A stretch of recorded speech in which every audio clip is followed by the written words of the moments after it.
Très heureux d'accueillir une nouvelle collaboratrice, c'est Laurent Coulon, qui est opticienne. Salut! Allô, Alex? Est-ce que tu es, tu sais, des fois, on a des formations professionnelles. Moi, j'ai des lunettes, là. Je suis certain que la première chose que tu as remarqué, tu m'as regardé les lunettes. Ça se peut-tu, ça, en tant Oui, qu'opticienne? absolument. Oui, c'est la première chose que je regarde chez les gens. Si les lunettes sont droites, si elles vont bien, si elles sont à la bonne taille. Ah oui? C'est bon, je valide. Est-ce que c'est bien? Oui, elles sont très belles, elles te vont très bien. Ah, merci, ça commence bien une chronique, une collaboration, tout ça. Évidemment, je blague un petit peu, mais on va aborder aujourd'hui la presbytie. Qu'est-ce que c'est la presbytie? Alors, la presbytie, c'est quand on commence à plus bien voir de proche. Donc, c'est dû en fait à un vieillissement du cristallin. Donc, le cristallin, c'est vraiment la lentille naturelle de l'œil qui va te permettre en fait d'accommoder. Donc, c'est comme un petit peu un appareil photo qui fait le focus pour voir net. Le cristallin, c'est exactement la même chose. Donc, c'est la lentille qui va te permettre de passer de la vision de loin à la vision de proche. Et quand on vieillit, on perd un petit peu d'élasticité au niveau du cristallin, donc ce qui va faire qu'on va petit à petit moins bien voir de proche et donc on devient presbyte. Est-ce qu'il y a des signes en fait qui peuvent nous indiquer qu'on a peut-être la presbytie ou un début finalement de? Alors la presbytie, ça arrive donc chez tout le monde à partir de 40-45 ans, donc déjà l'âge est un premier facteur. Et la deuxième chose, c'est quand tu as besoin d'un petit peu éloigner ton texte pour voir net. Oui. Il y a souvent des gens qui commencent à faire ça. Là, c'est que tu commences à devenir presbyte. Ouais, ça te prend des châssis. Oui, c'est ça. Mais est-ce que tout le monde peut le devenir? Puis en même temps, je vais te poser une double question. Est-ce que ça peut seulement qu'être un œil et pas les deux yeux qui font de la presbytie? Alors, c'est les deux yeux en même temps et c'est un vieillissement naturel, vraiment universel. Donc, tout le monde devient presbyte un jour. Donc, à partir de 40-45 ans, on passe tous par là. Je suis encore solvable, mais plus pour longtemps. C'est rien que le dire. Fait que tu vas m'aimer. Tu vas avoir de l'ouvrage avec moi dans pas longtemps, dans quelques années, dans moins de 10 ans. Donc, ça évolue sur le temps aussi, au fur et à mesure qu'on vieillit. Au début, il y a des apparitions, puis ça peut évoluer éventuellement aussi. Mais ça ne se complique pas, je veux dire, dans le sens que tout ça ne peut pas nous empêcher de voir si on a, par exemple, les bonnes lunettes et la bonne prescription. C'est ça. C'est une évolution vraiment progressive. Ça va commencer petit à petit, puis ça va augmenter à peu près jusqu'à 60-65 ans, où ça va se stabiliser à ce moment-là. Et comment la corriger? Est-ce qu'il y a des types de verres progressifs, par exemple, qui peuvent nous aider? Ah oui, pour les corriger, donc pour corriger la presbytie, c'est vraiment les verres progressifs qu'on va utiliser en premier. Donc le verre progressif, c'est un verre qui va te permettre de voir à toute distance de façon nette, donc autant de loin, en intermédiaire et de proche.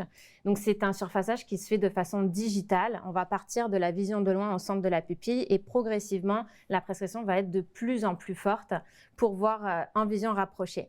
Et qui dit surfaçage digital dit technologie, qui dit technologie dit plusieurs gammes, plusieurs qualités de verre. Donc, c'est un petit peu ça aussi que je voulais mettre en avant aujourd'hui. Il y a plusieurs qualités de verre progressifs sur le marché.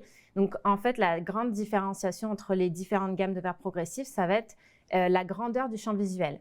Donc, plus on va monter en gamme, plus on va avoir un champ visuel large et confortable, moins on va avoir besoin de tourner la tête, plus le verre va être ergonomique, plus la transition va être douce entre les différentes gammes, entre les différentes visions. Pardon. OK.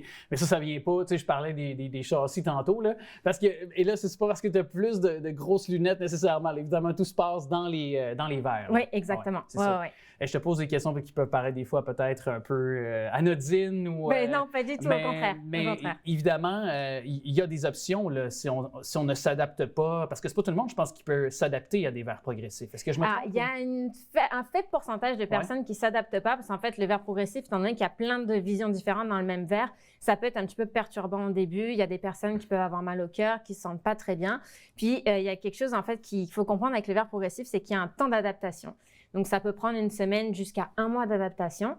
Et c'est un petit peu une habitude à changer parce que, par exemple, il y a une situation particulière. Par exemple, quand on descend les escaliers, on va avoir tendance d'habitude à juste baisser les yeux pour pouvoir descendre les escaliers. Sauf qu'en bas du verre progressif, c'est la vision rapprochée, donc qui est calculée pour 40-60 cm. Donc, c'est complètement flou si on fait ça. Donc, il faut prendre l'habitude de baisser la tête. Il y a des personnes, au bout d'un moment, qui en ont un petit peu marre de toujours jouer avec leurs lunettes, qui ont du mal à s'adapter. Donc, quand c'est comme ça, même si c'est faible, l'option, ça serait d'avoir 2 paires de lunettes, voire 3. Une pour de loin, une pour de proche, une pour l'ordinateur. Donc, ça oblige un petit peu à switcher entre différentes lunettes. Ouais. Donc, c'est moins pratique. Le verre progressif reste la meilleure option. Et tu sais, ne serait-ce que lorsque nous, j'ose imaginer, récemment, j'avais dit ces nouvelles lunettes, justement, puis entre mes anciennes puis mes nouvelles, c'est la même prescription que j'avais dans mes verres, puis ça demande toujours un moment d'adaptation. Alors, j'ose imaginer que ça doit être aussi assez important, ou du moins pour la personne qui change, ça doit être quand même difficile au départ aussi. Oui, c'est ça exactement. Ouais. Et est-ce que c'est moi, mais là, parce que vous êtes opticienne, fait que vous aidez les gens à bien choisir aussi les lunettes aussi, donc c'est dans votre mandat. Est-ce moi, on est dans la tendance des grosses... Oversize. Oui, c'est ça, on est vraiment dans la tendance présentement. On explique ça comment? Est-ce que c'est des modes qui passent? On peut pas vraiment l'expliquer? Oui, c'est vraiment une question de mode en fait, puis c'est un éternel recommencement, je te dirais. Donc, en ce moment, c'est vraiment l'oversize. Il y a aussi toujours le rond qui est très, très à la mode et les montures un petit peu cristal, en translucide, transparence, etc. Donc, ça, c'est une question de mode, oui. Ouais.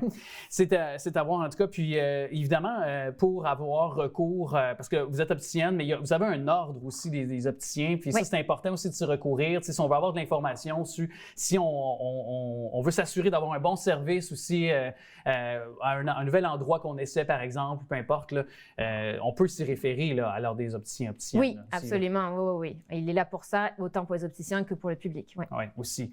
Alors, un grand plaisir, Laura Coulombe. Bien, merci beaucoup. Puis on saura vous recevoir à nouveau pour jaser à nouveau de d'autres choses côté domaine des verres, sujet de la vue aussi avec l'approche de l'hiver.